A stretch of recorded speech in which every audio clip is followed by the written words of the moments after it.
Lithium lithium is a group 1A metallic element और इसको हम यूज़ कर सकते हैं in the treatment of bipolar disorder. Now this lithium is a kind of mood stabiliser. तो अगर फाइनली बात करें सारे एंटी डिप्रेसेंट्स की, तो एंटी डिप्रेसेंट्स जितने भी हैं या वो नॉर क्वांटिटी इंक्रीज़ करा सकते हैं, या वो डोपामीन की क्वांटिटीज़ इंक्रीज़ करा सकते हैं, या फिर 5-HT जिसे कहें सेरोटिन या 5-हाइड्रोक्सीट्रिप्टामाइन इसकी क्वांटिटीज़ इंक्रीज़ कराएंगे. सो अगर पैथोफिजियोलॉजी की बात करें तो इसमें दो न्यूरॉन्स आएंगे. एक न्यूरॉन है दैट इज़ सेरोटिनर्जिक जो कि सेरोटिनिन जो है वो रिलीज़ करेगा, और दूसरा न्यूरॉन है which is nor adrenergic neuron जो कि नॉर एड्रीनालिन रिलीज़ करेगा. सो नॉर एड्रीनालिन वेजिकल्स के अंदर पैक होगा, साइनेप्स पे रिलीज होगा, और यही नॉर एड्रीनालिन फोर ब्रेन के अंदर जाएगा और वहाँ पर रिसेप्टर्स को एक्टिवेट करेगा. बिल्कुल इसी तरह जो सेरोटोनिन है विच इज़ 5-HT वो भी वेजिकल्स के अंदर पैक होगा, साइनेप्स पर रिलीज होगा और ये फोर ब्रेन के अंदर जाएगा और वहाँ पर जितने रिसेप्टर्स हैं उनको स्टिमुलेट करेगा और जो डिप्रेशन है वो वेयर ऑफ हो जाएगा. अब जो नॉर एड्रीनालिन बच जाएगा वो रिसाइकल होगा. बिल्कुल इसी तरह जो सेरोटोनिन बच जाएगा वो भी रिसाइकल होगा. नॉर एड्रीनालिन रिसाइकल होगा थ्रू नॉर एड्रीनालिन ट्रांसपोर्टर, और जो सेरोटोनिन रिसाइकल होगा दैट इज थ्रू 5-HT या फिर सेरोटोनिन ट्रांसपोर्टर. और इस तरह जो साइकिल है वो कंटिन्यू करेगा. अब ये जो नॉर एड्रीनालिन है या जो सेरोटोनिन है इसका मेटाबॉलिज्म भी हो सकता है. सो न्यूरॉन्स के अंदर मोनोअमाइन ऑक्सीडेज होता है जो कि नॉर एड्रीनालिन को चेंज करेगा अल्डिहाइड इनएक्टिवेटेड प्रोडक्ट्स में.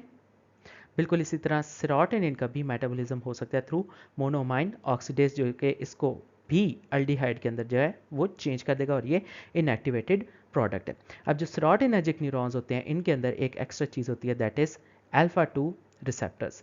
अब जब साइनेप्स में नॉर एड्रीनालिन की क्वांटिटी जो है वो इंक्रीज़ कर जाएगी, यही नॉर एड्रीनालिन जो होंगे अल्फा 2 रिसेप्टर्स को जाकर स्टिमुलेट करेंगे, और जब अल्फा 2 रिसेप्टर्स स्टिमुलेट होंगे तो उसकी वजह से क्या होगा कि नेगेटिव फीडबैक लूप के थ्रू सेरोटोनिन की जो रिलीज़ है वो इनहिबिट हो जाएगी.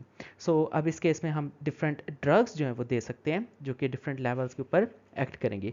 सो सबसे पहले TCS देंगे which are tricyclic anti depressants.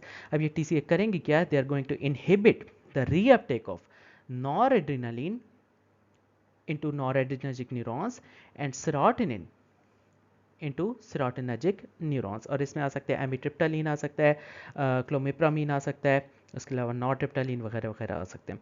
इसके अलावा एक और ग्रुप है जिसे हम कहेंगे SSRI which are selective serotonin reuptake inhibitor, जिसमें फ्लुओक्सिटिन आ सकता है, फ्लुओक्सामीन आ सकता है, सर्टलिन साइटेलोप्राम वगैरह वगैरह एसिटेलोप्राम आ सकते हैं.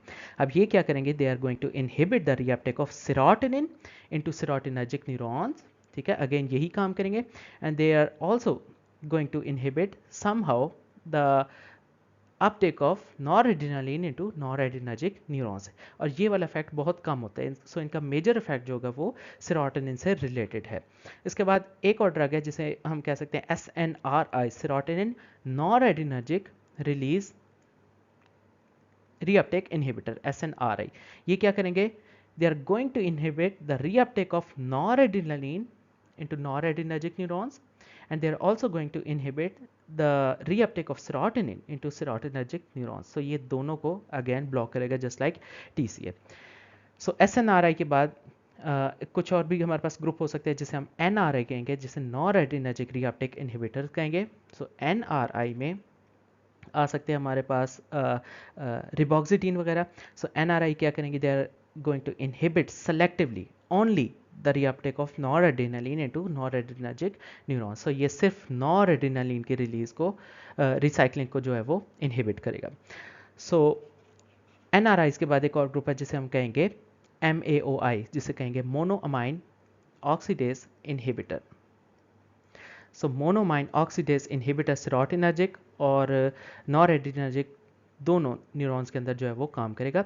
अब नॉरएड्रिनर्जिक न्यूरॉन और सेरोटिनर्जिक न्यूरॉन के अंदर होता है मोनोमाइन ऑक्सीडेज ए. सो मोनोमाइन ऑक्सीडेज ए जो होगा वो मेटाबोलाइज कराएगा नॉरएड्रिनालिन को और सेरोटोनिन को, और मोनोमाइन ऑक्सीडेज बी जो होगा वो डोपामीन के मेटाबॉलिज्म को सपोर्ट करता है. सो अगर हम मोनोमाइन ऑक्सीडेज इनहिबिटर्स दे दें तो हम इस अल्डिहाइड इनएक्टिवेटेड प्रोडक्ट को इनहिबिट कर सकते हैं, जिसकी वजह से नॉरएड्रिनालिन और सेरोटोनिन की क्वांटिटीज़ जो है वो इंक्रीज़ कर जाएंगी, और हम कह सकते हैं कि हमने जो है मूड फ्रेश कर दिया है, हमने एंटी डिप्रेसेंट्स दे दिए. सो मोनोमाइन ऑक्सीडेज इनहिबिटर्स के बाद हम दे सकते हैं अल्फा 2 रिसेप्टर्स ब्लॉकर, जो कि इस रिसेप्टर को जाकर ब्लॉक करेंगे। इसमें आ सकता है मेट्राइजापिन। सो अल्फा 2 रिसेप्टर ब्लॉकर्स क्या करेंगी, जो फीडबैक नेगेटिव लूप के थ्रू लेस सेरोटोनिन इनहिबिशन है उसको प्रिवेंट करेंगे, जिसकी वजह से अगेन क्या होगा, सेरोटोनिन की क्वांटिटीज़ जो है वो इंक्रीज कर जाएंगी। सो अल्फा 2 रिसेप्टर्स के साथ साथ ये 5HT2 और 5HT3 रिसेप्टर्स को भी ब्लॉक करेंगी, और इसमें ड्रग जो है वो आ सकती है मेट्राजापिन। और फाइनली हमने कहा था कि नॉरएड्रेनालिन, सेरोटोनिन और इसके साथ साथ डोपामीन की क्वांटिटीज़ इंक्रीज होनी चाहिए। सो ऐसी ड्रग भी है जो कि डोपामीन रीअपटेक इनहिबिटर है। सो हम डोपामीन रीअपटेक इनहिबिटर्स भी दे सकते हैं। फॉर एग्जांपल प्रोप्रोपायोन, ये क्या करेगी, सेलेक्टिवली इनहिबिट करेगी न्यूरोनल डोपामीन रीअपटेक को, जिसकी वजह से हम कह सकते हैं कि एंटी डिप्रेसेंट इफेक्ट जो है वो शो हो रहा है। तो अगर स्पेसिफिकली बात करें लिथियम के मैकेनिज्म ऑफ एक्शन की, तो लिथियम किस तरह काम कर सकता है। First, it can interfere with the membrane ion transport. इसके अलावा लिथियम क्या कर सकता है, it can also interfere with the neuro transmitter release. इसके अलावा इसके कुछ ना कुछ एक्शंस हैं, और वो एक्शंस हैं फॉस्फेटिडाइल इनोसिटोल मेटाबॉलिज्म के ऊपर, और इसके साथ साथ ग्लाइकोजन सिंथेज काइनेज के ऊपर। फार्माकोकाइनेटिक्स की बात करें तो लिथियम जो है वो ओरली देंगे, it is not well absorbed, और 2 हफ्ते के अंदर अंदर लिथियम जो है वो बॉडी के अंदर एक्यूमुलेट होना स्टार्ट हो जाएगी। क्लिनिकल यूज़ की बात करें, बाइपोलर डिसऑर्डर को ट्रीट करने के लिए लिथियम दे सकते हैं, मेनिया को ट्रीट करने के लिए लिथियम दे सकते हैं। It can be used as an adjunct to the other agents in the unipolar depression. इसके अलावा जो क्लिनिकल इफेक्ट्स होंगे वो 3 से 4 हफ्ते के अंदर डेवलप होंगे, और लिथियम को यूज़ करते वक्त हमें सीरम लिथियम कॉन्सेंट्रेशन जो है वो मुहैया करनी चाहिए, ताकि हम इसकी इफेक्टिवनेस को इंश्योर करें और टॉक्सिसिटी से बच सकें। क्योंकि लिथियम की जो थेराप्यूटिक इंडेक्स है वो बहुत ही लो है। टॉक्सिसिटी और साइड इफेक्ट्स की बात करें तो लिथियम की वजह से डायरिया, ट्रेमर, कन्फ्यूजन हो सकता है। रीनल टॉक्सिसिटी वेरी इंपॉर्टेंट, और लिथियम की वजह से नेफ्रोजेनिक डायबिटीज़ इंसेपाइटिस हो सकता है, और डायबिटीज़ इंसेपाइटिस की वजह से पेशेंट जो होगा वो डिहाइड्रेटेड हो सकता है। लिथियम की वजह से जो थायराइड के सारे फंक्शन है वो भी डिप्रेस हो सकते हैं, और ओवरडोज के केस में कन्वर्जन, कोमा और डेथ भी हो सकती है। लिथियम की बहुत सारी ड्रग्स के साथ इंट्रैक्शन है, फॉर एग्जाम्पल डायरेटिक्स। तो अगर फाइनली सारी एंटी डिप्रेसेंट्स को समराइज करें तो इसमें डिफरेंट ग्रुप्स बन सकते हैं, जिसमें पहला ग्रुप है which is monoamine oxidase inhibitors, isocarboxazid, moclobemide, phenelzine, selegiline and tranylcypromine.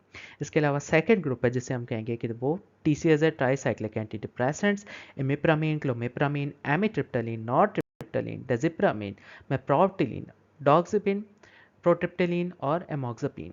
इसके अलावा एक और ग्रुप है जिसे हम कहेंगे कि वो SSRIs, selective serotonin reuptake inhibitors, जिसमें फ्लूऑक्सिटीन, पेरोक्सिटीन, साइटैलोप्राम, एसिटैलोप्राम, फ्लूवॉक्सामीन और सर्ट्रेलिन आ सकते हैं।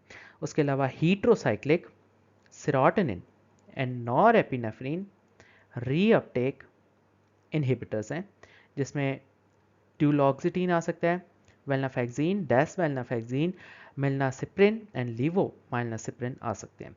इसके अलावा एक और ग्रुप है जिसे हम कहेंगे सेरोटोनिन 5HT2 रिसेप्टर एंटागनिस्ट, निफेजाडोन, ट्राइजाडोन और योक्सिटीन। इसके अलावा एक और ग्रुप है जिसे हम कहेंगे नॉरएड्रेनालिन रीअपटेक इनहिबिटर्स। सो नॉरएड्रेनालिन रीअपटेक इनहिबिटर्स में रिबॉक्सिटीन और मेप्रोप्टिलीन आ सकते हैं। इसके अलावा alpha receptor blocker, specifically alpha receptor 2 जो कि फीडबैक लूप में इन्वॉल्व है, और साथ साथ 5HT यानी सेरोटोनिन रिसेप्टर एंटागनिस्ट, और इसमें मेट्राजापिन आ सकता है। उसके अलावा डोपामीन रीअपटेक इनहिबिटर्स, जिसमें ब्रोप्रोपियोन आ सकता है, और finally group 1A metallic elements, जिसमें लिथियम आ सकता है।